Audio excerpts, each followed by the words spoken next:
The city had spent the last 7.5 years and $12 million on an exotic plan to remodel the rink. The whole project was finally abandoned last spring when the new cooling contraption wouldn't make enough ice to chill a six-pack. In desperation, the city turned the project over to this man, flamboyant real estate tycoon Donald Trump. Trump said he was so tired of looking at the mess the city had made, he agreed to take the job for no profit. He not only finished it under budget, he finished it in 3.5 months. I really wanted to prove a point. The cities, New York City in particular, but the cities are so wealthy. If we could only save the money that we're wasting. Let's go, ladies. Trump, you've done great things in your life, and I just wonder, how do I, as an average person, begin? Well, first of all, never think of yourself as average. You started off with the wrong question. And your limo broke down. Husband and wife pulled up behind, and the husband basically said, I'm going to help him out. So he helped out the limousine, and a week later, the husband and wife received the deed to their house paid off. Was that a true story? It's true. Donald Trump, he has his name on more buildings in New York City than any other person. And besides that, he is one of the most generous people I know. He wants you and your mom to have a very special check. And when we talk about Donald Trump, when he gives out checks, we're not talking chump change here. You know how much that's for? Did you get all those zeros right? Stand right over here. If we can make a good deal on the salary, she's going to probably have a job, okay? All right, good. Where's your daddy? And your mommy, right? Do you want to go back? Do you want to go back to them, or do you want to stay with Donald Trump? Trump. I got to know Donald Trump after he spoke here in 2012, and I learned so much about him that the public never hears, and I wanted to share that with our audience. Right after he visited here last time, I called him about a large Christian ministry in another state that needed some help.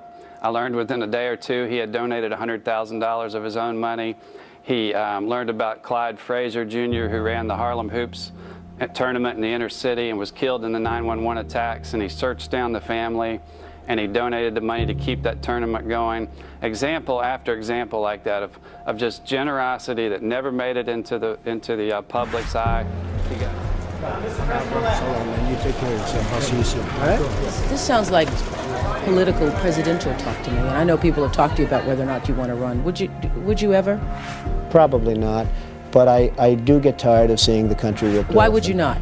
I just don't think I really have the inclination to do it. I love what I'm doing. I really like it. Also, it doesn't pay as well. No, it doesn't. But, you know, I just probably wouldn't do it, Oprah. I probably wouldn't, but I do get tired of seeing what's happening with this country. And if it got so bad, I would never want to rule it out. She said, Mr. Trump, could I ask you one final question? What? You're worth a fortune. You have a beautiful family. You can do anything you want. Why are you doing this? Why would you do this? And I said, you know what? I've been so lucky in this country, had such success and enjoyed my life, and I have hopefully some really good years left, and I want to give back to the country. I just want to give something back. That's all it is. Trump has been saying that he will run for president as a Republican, which is surprising since I just assumed he was running as a joke. President Obama will go down as perhaps the worst president in the history of the United States! Exclamation point at real Donald Trump. Well, at real Donald Trump, at least I will go down as a president. It's a new world, Hillary Clinton. It's a new world. It's a new world. It's a new world, Barack. I am officially running for President of the United States, and we are going to make our country great again.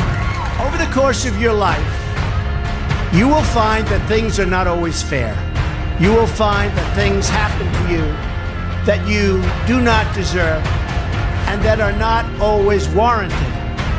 But you have to put your head down and fight, fight, fight. Never, ever, ever give up. I continue to believe Mr. Trump will not be president.